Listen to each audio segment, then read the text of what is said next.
Très bien, bonjour à tous, bienvenue au tutoriel pour obtenir le mode Wilder Nature.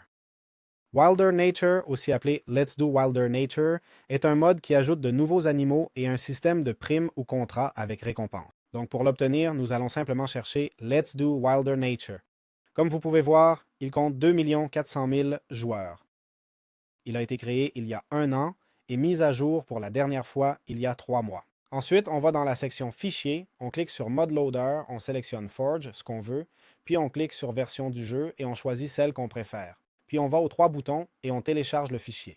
Ce fichier, nous allons l'enregistrer via Windows plus R, AppData, puis Roaming, Minecraft, et c'est dans le dossier Mods que nous allons le sauvegarder.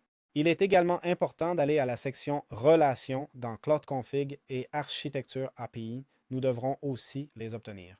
Et en plus, nous aurons besoin de l'API Curious. Donc, on va aussi aller dans Fichier avec le même logiciel et la même version. Et tout ça, on va le sauvegarder dans le dossier AppData. D'accord? Windows R, AppData, OK, Roaming Point, Minecraft et dossier mode. Voilà, c'est aussi simple que ça pour installer le mode et commencer à jouer sans aucun problème. Comment fabriquer et utiliser le tableau de primes dans Minecraft Wilder Nature? En fait, cet élément se fabrique avec 6 planches de bois et 2 bâtons. Pour l'utiliser, un clic droit ouvre une interface avec 3 primes ou contrats aléatoires disponibles. D'accord? Par exemple, chasser 20 zombies, ou chasser 10 hiboux, pardon. Donc, on va simplement en sélectionner un et appuyer sur OK. Voilà, comme vous voyez, nous avons le contrat de niveau. Il m'indique que j'ai 0 sur 20 et 1 heure pour les tuer. D'accord? Maintenant, on va chercher les zombies et tuer les 20. Ça va prendre un moment. Important, une fois la mission terminée, il me reste 5 zombies. On doit retourner au tableau des primes. OK? Si on ne revient pas, évidemment, on n'obtiendra pas la récompense. Donc voilà, après avoir éliminé tous les insectes, on se dirige vers le tableau des primes, on fait un clic droit et on le valide. On clique sur compléter le contrat. Et voilà, la barre d'expérience se remplit un peu. Maintenant, on va essentiellement monter de niveau. Il y a une barre d'expérience avec des niveaux et en complétant les primes, le tableau gagne de l'expérience. En montant de niveau, le tableau offre de meilleurs contrats, plus difficiles avec des récompenses supérieures. On peut aussi relancer les primes, d'accord? On peut cliquer ici et on a un relancement disponible toutes les 15 minutes, d'accord? Voilà, c'est aussi simple que ça. Très bien. Comment peut-on fabriquer l'huile de poisson dans Minecraft avec Wilder Nature? Eh bien, l'huile de poisson est un des crafts directs mentionnés dans ce mode et se fait avec 2 poissons, d'accord? Peu importe s'il est cuit ou autre, et basiquement, ça nous sert à fondre 8 items. Ça ne semble pas servir à autre chose, sauf si on nous demande peut-être un type de prime ou s'il a une utilité supplémentaire. Très bien. Comment peut-on fabriquer des munitions pour le blunderbuss? D'accord. Et voici le blunderbuss, qui est essentiellement cet outil ici. Le blunderbuss se fabrique. Bon, non, on dirait qu'on ne peut pas le fabriquer. On l'obtient simplement quelque part. On a les munitions en diamant et en silex. Celles en silex se font avec de la poudre à canon et du silex, donnant 16 balles avec 4 de dégâts. Celles en diamant se font avec poudre et diamant, font 12 de dégâts et donnent 16 balles. Actuellement, j'utilise celle de 4 dégâts. Je comprends que si je mets ça ici, non, j'utilise toujours les mêmes, d'accord? Mais bon, c'est une arme à distance, je ne sais pas quelle est sa portée exacte. Par exemple, il y avait une abeille là-bas. Voyons si je peux la voir, et je vais essayer de calculer la distance, car le projectile met un moment à arriver. Voyons, je vais viser ce projectile plus gros, celui là-bas. Toc, voilà. On dirait qu'il est possible de toucher la cible, mais c'est difficile, ça demande de la technique, hein? Ça a vraiment son truc, c'est vrai. Donc voilà, c'est comme ça qu'on peut l'utiliser. Très bien. Comment obtenir les récompenses de primes dans Minecraft avec Wilder Nature? Dans Minecraft avec Wilder Nature, beaucoup de récompenses ne peuvent pas être craftées. Elles s'obtiennent uniquement en complétant des contrats du tableau de primes, d'accord? Par exemple, le chapeau violet ici, qui nous donne un point d'armure supplémentaire, d'accord? Tu peux l'équiper pour avoir un meilleur look. En gros, c'est comme un équipement de niveau 1. Ensuite, il y a la truffe qui s'obtient via les contrats du tableau. On a aussi le sac de butin, cet objet ici, qui nous donne de la nourriture quand on l'utilise. Voyons, voilà, il nous donne toutes sortes de nourriture. Le sac de butin s'obtient par le contrat des ratons laveurs, ou comme drop direct des ratons laveurs, non? Ici, on avait un raton laveur. Je ne sais pas s'il va me le donner en drop. Non, je pense que c'est via le contrat. On a aussi la cape complète, cet objet ici, non craftable, lié au contrat des pandarous ou loups-roux avec le tromblon. Je suppose que c'est un contrat pour chasser les pandarous ou les loups-roux avec le tromblon. Et puis, il y a des objets décoratifs comme des trophées et des bannières. D'accord? Si je cherche trophée ici, les voilà. D'accord? 2, 3, allez. Voici le premier trophée. D'accord? Ici le deuxième et là le troisième, qu'on peut aussi obtenir via le tableau de primes sans problème. Bon, comment peut-on obtenir et utiliser le tromblon dans Minecraft avec Wilder Nature? En gros, pour obtenir le blunderbuss, il y a une condition spécifique, compléter un contrat de gardien ancien sur le tableau des primes, d'accord? C'est-à-dire qu'en rechargeant ici, un contrat devrait apparaître pour un gardien ancien. Je ne sais pas s'il faudra le vaincre, enfin, c'est un contrat de niveau 2, donc il faudrait d'abord monter de niveau.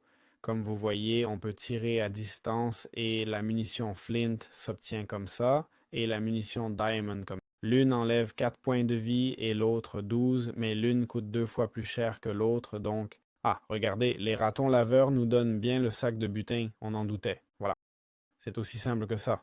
D'accord? Très bien. Comment peut-on planter le buisson de noisetier dans Minecraft Wilderness? C'est un bloc qui fonctionne comme un buisson et qui donne des noisettes, d'accord? Si je prends de la poudre d'os pour le faire pousser, vous voyez, avec un clic droit, ça donne des noisettes et on peut en planter plus. Cette nourriture nous donne une saturation et demi et 2 points. Rien d'autre, donc c'est limité, mais c'est intéressant de voir comment ça marche. On peut les manger et aussi les utiliser pour nourrir les écureuils, d'accord? Au cas où on en trouverait. Très bien, finalement. Comment pouvons-nous trouver les animaux par biome? Tous les animaux dans Wilder Nature. Allons droit au but. Dans Minecraft Wilder Nature, ils apparaissent par biome et dans plusieurs cas. Tout d'abord, nous avons les cerfs, d'accord? Les cerfs. Ils apparaissent dans les zones forestières. Et ils fuient généralement s'ils nous détectent. Et ils reniflent aussi l'air, d'accord? Ensuite, il y a les bisons, qui apparaissent dans la savane. Ils peuvent remplacer les cochons, si c'est activé dans la config, et ils cherchent leur nourriture au sol. Nous avons les sangliers, les boars, ils apparaissent dans les forêts et la savane et peuvent aussi remplacer les cochons, d'accord? Pardon, les bisons ont un comportement de groupe et un effet de recul. Puis nous avons les casoars, cette bête ici, qui apparaissent dans la savane. Ils sont agressifs, bruyants et se déplacent en groupe. Nous avons le chien, assez cool. Ils apparaissent dans les plaines et aussi dans les villages. Nous avons les flamants roses, très jolis avec leurs différentes couleurs. Je comprends que les chiens aussi... Ah non, différentes couleurs de flamingo, pardon. Et ils apparaissent dans les biomes de plage et perdent des plumes. Nous avons aussi les porcs-épics, les hérissons. Ils apparaissent dans les forêts. Nous avons les mini-moutons ou moutons rembourrés, franchement, je ne sais pas comment les appeler, qui apparaissent dans les biomes montagneux et froids. Manchot empereur, c'est exactement son nom. Et il apparaît principalement dans les biomes glacés, comme les pics de glace, les océans gelés et autres. Nous avons les ratons laveurs qui apparaissent dans les plaines et les plaines de tournesol et sont aussi décrits comme très communs. Nous avons les renards roux, d'accord, qui apparaissent dans la vieille taïga de pin.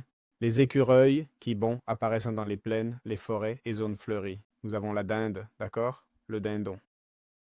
Elle apparaît dans les forêts. Nous avons la chouette qui apparaît aussi dans les forêts. Très cool. La nuit, elle est là, endormie. Et nous avons enfin le pélican qu'on peut voir sur les plages et aussi dans les rivières. Avec ça, nous complétons les 15 différentes espèces présentes dans le jeu. En réalité, ils n'ont pas vraiment... Ils ont des drops, oui, l'un donne du cuir, l'autre un type de butin, mais ils ne sont pas vraiment essentiels, d'accord? Ils sont tous dispensables. C'est juste pour ajouter un peu plus de faune au jeu. Aucun de ces animaux n'a de drop spécifique qui te permettent de développer quoi que ce soit. Ce sont simplement des mobs pour donner plus de vie au jeu, et j'aimerais que Minecraft s'y mette sérieusement. Très bien, comment pouvons-nous élever et apprivoiser des animaux dans Minecraft avec Wilder Nature? Pour la reproduction, l'alimentation ou l'apprivoisement des mobs, on utilise différents objets. D'abord, nous avons les chiens qui s'apprivoisent avec des os, comme les loups.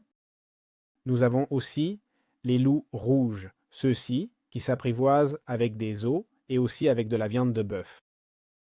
Ce sont comme des loups améliorés, mais avec plus d'animation.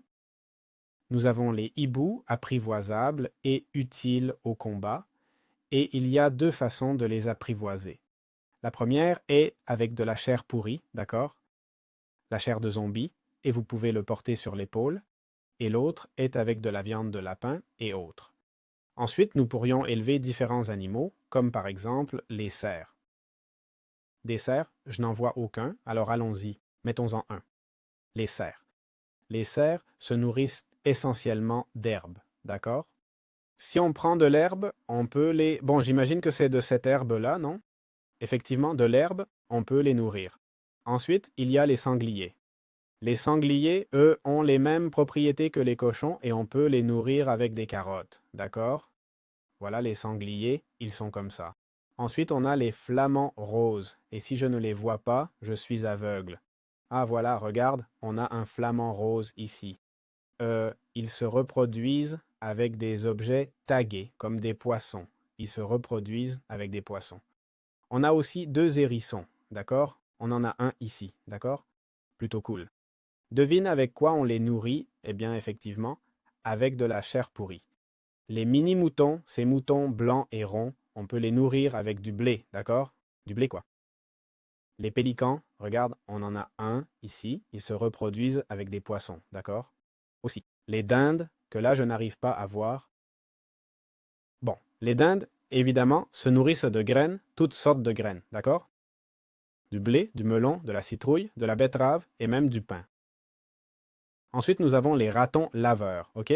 Ils ne s'apprivoisent pas, mais se nourrissent de pommes, de betteraves et autres, patates, baies sucrées, saumon cuit, carottes, ils mangent de tout. Et puis, il y a les écureuils, ok? Les écureuils se nourrissent principalement de noisettes, d'accord? C'est de ça qu'ils se nourrissent. Voilà, c'est aussi simple que ça. Pour le transport, tous ces animaux peuvent être attachés avec une laisse pour les emmener. Vous pouvez les attacher avec une corde et les emmener facilement. Mais franchement, les animations sont géniales, hein? Il faut le dire. Voilà, j'ai terminé l'explication complète du mode, rien de plus, sérieusement, promis, juré. Il y a des drops, comme je l'ai dit, de viande et autres, mais rien d'indispensable, ok? Voilà, j'espère que ça vous a plu et on se retrouve dans de futures vidéos. Ciao, ciao.